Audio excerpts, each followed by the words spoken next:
Enfin, les vacances sont arrivées et j'étais impatiente de voir mon père après une année passée à l'université. La surprise m'attendait à la maison. Bonnie, l'ancien élève de ma classe, m'a ouvert la porte. Cette peste qui me traitait de grosse tête et qui volait mon argent pour la cantine. Je ne comprenais pas pourquoi elle était dans notre maison. À quoi? Elle m'a montré une belle bague à son annuaire. Elle s'est présentée comme la fiancée de mon père. Sans blague.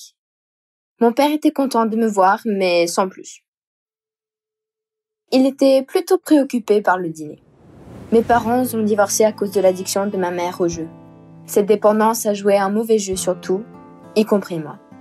C'était pas facile, mais j'ai réussi à m'en remettre. Mon père a été très impacté par le divorce.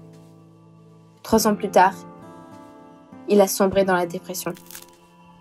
On est devenus très proches et je l'aimais beaucoup. Je m'étais juré de jamais ressembler à ma mère. Une seule chose que j'espérais, c'était que mon père rencontre quelqu'un de bien. Mais pas Bonnie.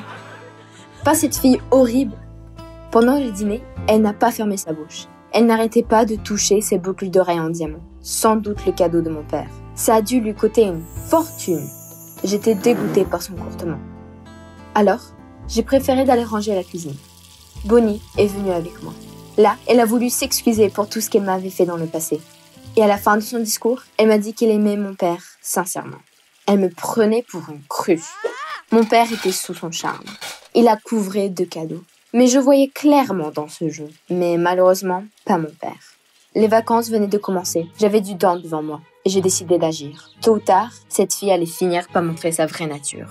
Quelques jours plus tard, j'ai remarqué que Bonnie raccrochait chaque fois son téléphone quand quelqu'un rentrait dans la pièce. Que caches-tu, Bonnie? Les choses ne se sont pas fait attendre. Un jour, quand Bonnie était sous la douche, j'ai trouvé un bout de papier par terre à côté de son bureau. Un numéro d'un certain Karl. Tiens. Un amant? J'ai glissé le papier dans ma poche. Le plus bizarre encore, c'était qu'à chaque fois que mon père était retenu par son travail, Bonnie disparaissait de la maison. Une fois, je lui ai posé la question sur ses absences. À quoi? Elle m'a répondu qu'elle suivait des cours de yoga. Ah oui. Maquillée et habillée pour une soirée. J'ai appelé mon père pour lui demander. Je lui ai menti, disant que je voulais aller la chercher. À ma grande surprise, mon père était au courant pour ses cours de yoga. Il était même enthousiaste que j'accompagne Bonnie à ses cours, pour qu'on puisse tisser une amitié. Alors je me suis rendue. Sauf qu'en réalité, j'ai découvert que la salle était en travaux depuis des mois. Et Bonnie nous mentait. De retour à la maison, je brûlais d'impatience de raconter à mon père à propos de l'amant secret. Mais papa était là, complètement déboussolé. Une grande somme d'argent avait disparu de la maison. J'ai même pas eu le temps de dire quoi que ce soit. Mon père était déjà dehors avec quelqu'un au téléphone. Il m'a dit qu'il partait et que si à son arrivée, l'argent n'était toujours pas là, il allait prendre des mesures très strictes. Je n'arrivais pas à y croire. Mon père, qui avait toujours confiance en moi à cause de cette fille, il me soupçonnait maintenant. Je savais que Bonnie a pris cet argent. Il fallait la faire avouer avant que mon père arrive. Cette fois, j'ai décidé d'être plus prudente. J'ai pris le taxi pour la suivre. Pas de chance. Le taxi a eu la panne de moteur. C'était pas le moment de perdre cette fille de vue. J'ai arrêté la première voiture qui me passait sur la route. J'ai supplié le chauffeur de m'aider. Il était d'accord, mais ça m'a coûté tout l'argent que j'avais avec moi. La voiture de Bonnie s'est arrêtée à côté d'un hôtel. Un nid doué pour les amants. Je vous tiens enfin. Je me suis glissée derrière elle en la suivant vers l'hôtel. Mais à ma surprise, Bonnie n'avait pas pris l'ascenseur, mais au contraire, elle était descendue au sous-sol. Bizarre. Elle avait disparu derrière la porte blindée, sans aucune fiche ni panneau. J'ai tiré le poignet. Derrière cette porte se trouvait une énorme salle avec des femmes bien habillées derrière des machines à sous. Un casino secret. Mais où était Bonnie? Je regardais autour. Je l'ai vue, dans la foule. Ah ah! Elle allait rencontrer Karl, j'en étais sûre. Mais Bonnie s'est assise à une table de cartes. Je ne pouvais pas la laisser perdre l'argent de mon père.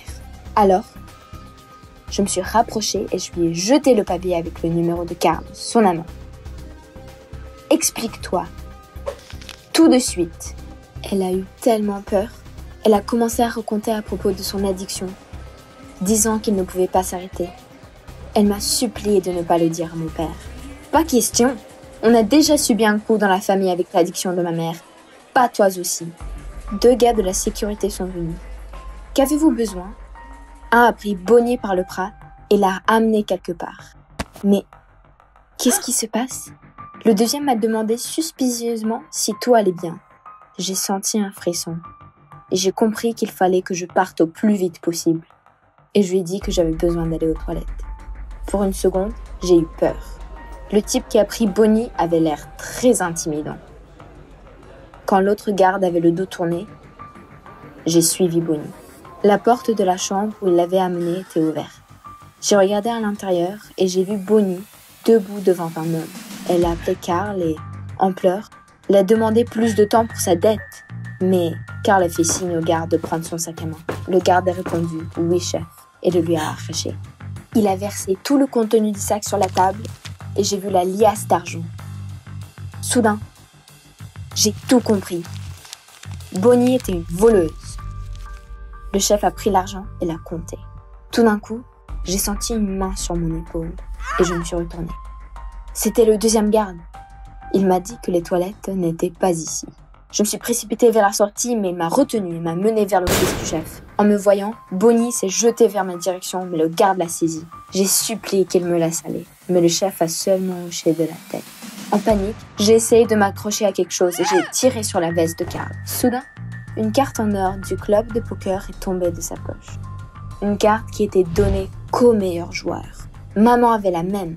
Et soudain, j'ai eu une idée folle. J'ai attrapé la carte et je l'ai jetée sur la table devant le chef. Ce truc est donné à tout le monde. Je pourrais te battre facilement. Pour une seconde, j'ai vu ses yeux scintiller. Touché.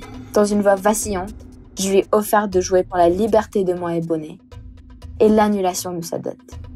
Si je perds, il pourrait faire ce qu'il veut de moi et Bonnie. Le garde a essayé de dissuader Carl, mais il lui a donné un signe et je me suis assise devant lui. Bonnie, tremblante de peur, m'a regardée avec de l'espoir. Je tremblais de peur. Le jeu a commencé et je passais dans ma tête des trucs et des astuces à ma mère. Qui aurait cru? Dieu sait pourquoi je gagnais. À la fin, je tenais dans ma main cette fameuse combinaison de flèches royales. Il ne me restait qu'une seule carte. J'ai tiré et mes espoirs sont partis. Le chef me fixait avec un air moqueur. Sans doute, il avait des meilleures cartes que moi. J'ai paniqué. Mes mains sont devenues moites. Il va gagner. C'est foutu. Quand tout d'un coup, j'ai senti une main sur mon genou. Bonnie m'a fait un clin d'œil. J'ai baissé les yeux. Un as de carreau était là. Une victoire sûre. D'un geste dominant, j'ai mis mes cartes sur la table. Bonnie, nous sommes libres, j'ai exclamé. Le chef est devenu furieux. Pas si vite, mes poulettes. À ces mots, les gardes ont commencé à nous encercler. Je me suis jetée pour éteindre la lumière et tirer de toutes mes forces Bonnie dehors. On courait en poussant tout ce qui se trouvait sur notre chemin. On était presque à la porte quand j'ai entendu le cri de Bonnie. La chef la tenait dans ses bras. Mince! Pas question de l'abandonner ici. Alors, avec une force incroyable, j'ai arraché Bonnie et nous sommes parvenus à se libérer. Des gens autour nous regardaient. Personne ne comprenait la situation. Une fois dehors, nous avons dû courir 3 quartiers pour que les gardes nous lâchent. J'étais très en colère comme Bonnie, lui disant qu'on s'est sauvé grâce aux lumières éteintes. À quoi elle m'a rayonné et a sorti des cartes de sa poche. Elle m'a dit qu'elle essayait toujours de tricher, mais sans résultat. Elle ne pouvait pas admettre que c'était à cause d'elle qu'on s'est retrouvés dans ce pétrin. Bonnie m'a avoué sa dépendance au jeu depuis son adolescence, ses parents alcooliques et le manque d'argent. Tout ça l'a poussée à trouver l'argent par d'autres moyens, jouer et racketter les autres. À ces mots, Bonnie m'a tendu la main avec tout l'argent qu'elle a réussi à piquer de la table dans le noir. Elle m'a dit qu'elle a décidé de vivre une nouvelle vie. Mon père, selon elle, ne voudrait pas de femme comme ça. Bonnie m'a tourné le dos et s'apprêtait de partir. Mais N'avait-elle pas besoin de soutien? J'ai rattrapé Bonnie et je lui ai dit que je ne dirais rien à mon père si elle allait se soigner. Elle était très touchée par mes propos. Elle m'a serrée dans ses bras. C'est en ce moment que j'ai pensé à ma mère. N'étais-je pas trop sévère avec elle? J'ai jamais essayé de l'aider ou comprendre sa dépendance. À notre retour, mon père était si heureux de nous voir ensemble qu'on a décidé de ne pas lui raconter la vérité sur l'histoire avec l'argent. Et qui sait? Peut-être serons-nous même des amis un jour? J'ai laissé Bonnie et papa ensemble. Et le soir même, j'ai appelé ma mère. La première fois, durant ces années, nous avons eu un vrai dialogue mère-fille. À la fin de mon appel, j'ai entendu maman pleurer. Je sais que toutes les deux, nous sommes sur une bonne voie. On va commencer à nouveau. À bientôt, maman.